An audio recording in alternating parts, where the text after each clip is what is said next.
Durante la emergencia sanitaria bajó la atención a pacientes cardíacos. Esto se desprende de una encuesta realizada en todo el continente que publicó ayer Diario El País. Uruguay no es ajeno a esta realidad y para abordar esta situación es que recibimos hoy al médico cardiólogo Álvaro Niggemeier, que es cardiólogo intensivista y también integra la Sociedad Uruguaya de Cardiología. Ha sido su presidente en otro momento. Bienvenido, ¿cómo le va? Bueno, muchas gracias por la invitación.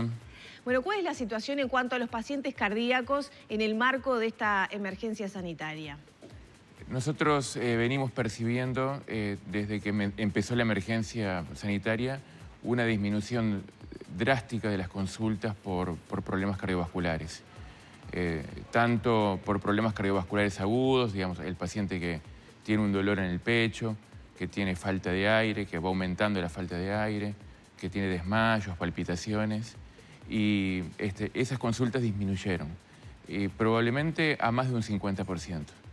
Y nos preocupa mucho qué está pasando con esos pacientes, cómo les va a ir, si están consultando, digamos, muy tardíamente como para después poder recuperarse de su problema. Acá surgen dos preguntas. ¿Por qué dejan de consultar? Si es que, como muchas instituciones de salud, bueno, disminuyeron su atención en policlínica, no tienen dónde consultar, o porque, bueno, habida cuenta de los mensajes que se han transmitido, deciden postergar su atención, considerando quizá erróneamente de que no es urgente, o bueno, esperar por miedo a contagiarse del COVID.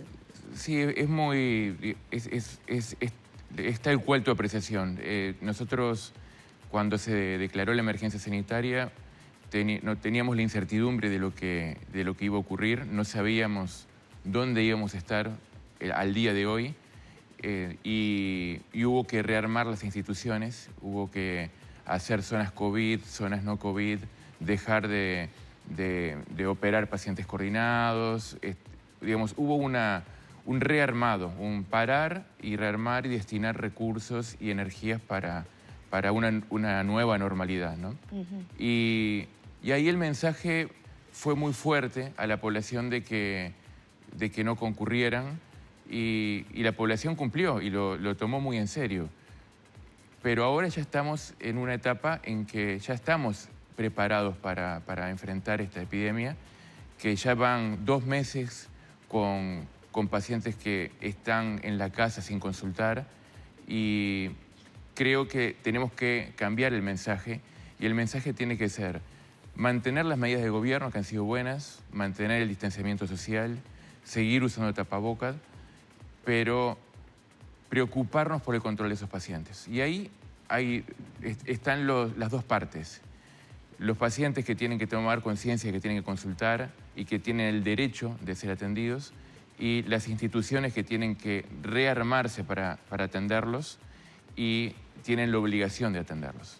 Y en ese rearmado, desde la Sociedad de Cardiología, planteamos que hay que cambiar de paradigma, que hay que ir a una asistencia por telemedicina hasta que esto pase. Hay que tener menos pacientes en las consultas, no podemos tener una sala de espera llena ni un paciente cada 15 minutos. Eso de ninguna manera, porque ahí sí los estaríamos exponiendo. Pero espaciando los horarios, no acumulándolos en la sala de espera y resolviendo la mayoría por online. Online puede ser desde una forma más simple, con una computadora y la historia clínica electrónica y un teléfono celular para llamarlos, hasta una estructura de telemedicina en que el paciente ve al médico, el médico ve al paciente, que ya muchas instituciones están armando. En este descenso de interacción entre el paciente y el médico, ¿hubo gente que quedó sin medicación que tomaba regularmente? ¿Gente que ya tenía diagnóstico de alguna patología que, bueno, quedó sin tratar o quedó trunco su tratamiento? Sí, estamos viendo varias complicaciones por gente que no tomaba la medicación cardiovascular, y en este sentido nosotros lo que le pedimos a las instituciones es que el paciente que toma algo crónico desde hace 6 meses o 1 año no precise la receta del médico para renovarlo. Hay que atender que estamos en una emergencia sanitaria y renovarles automáticamente, y muchos han cumplido y en muchos casos es lo que se está haciendo. Estamos viendo complicaciones por dejar de tomar la medicación. También hubo, no digo fake news, pero hubo una hipótesis de que algunos medicamentos cardiovasculares podían dar una forma más grave de COVID-19. O sea, si me contagio el COVID y tomo cierta medicación para patologías cardiovasculares, podría tener una consecuencia peor. Por ahí, por marzo, salió una hipótesis de algún grupo de médicos, sobre todo específicamente el grupo de antihipertensivos, y se generó cierto miedo en los que tomaban, pero luego hubo estudios que demostraron que no solo no hacían mal, sino que el tomar esos medicamentos protegía al paciente de tener complicaciones graves. Así que en este momento no hay ningún medicamento cardiovascular que provoque daño si uno se enferma de COVID. No hay ningún medicamento cardiovascular por el cual el paciente tenga que tener miedo de tomarlo por si se enferma. Bien, y habida cuenta que usted dice que aumentaron seguramente las complicaciones de pacientes que no consultaron en el marco de la emergencia sanitaria. ¿Se incrementaron las muertes por causas cardiovasculares, que es la primera causa de muerte de nuestro país? ¿Se incrementaron en el marco de este COVID? Eso todavía nosotros no lo tenemos medido, pero nosotros lo que sabemos es que las consultas por problemas agudos, infartos, áncoras inestables, fallas cardíacas, disminuyeron, y disminuyeron casi a la mitad. Los procedimientos para resolver esos problemas también disminuyeron a casi la mitad. Entonces, probablemente nosotros tengamos el mismo panorama que en otros países desarrollados, que tienen una curva poblacional parecida a la nuestra, que tuvieron un aumento de entre un 50 y un 80% de las muertes en ese periodo. Hay un pico de mortalidad por enfermedades crónicas que ocurre por la desatención de esos pacientes durante la pandemia. Y esas enfermedades crónicas no son solo cardiovasculares, son cardiovasculares, respiratorias, renales, neurológicas y otras más. O sea, los médicos tienen esa percepción. Y cáncer también. Y cáncer. Y cáncer, sí. Que también se han visto afectados los tratamientos. Los tratamientos probablemente no tanto, porque las instituciones han mantenido el tratamiento de los pacientes con cáncer en general, se han priorizado, pero se ha desatendido muchas veces el diagnóstico, porque si el paciente no va a policlínica, no va a ver al médico y no se hace los exámenes, baja el número de diagnósticos y esos van a ser tratados más tardíamente. No es mi especialidad, así que... Sí.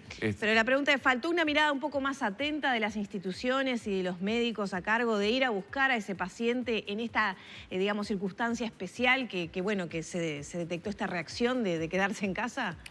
Nosotros, no me gusta ese término de que faltó una mirada, porque bueno, tuvimos un impacto muy fuerte, se nos venía un tsunami.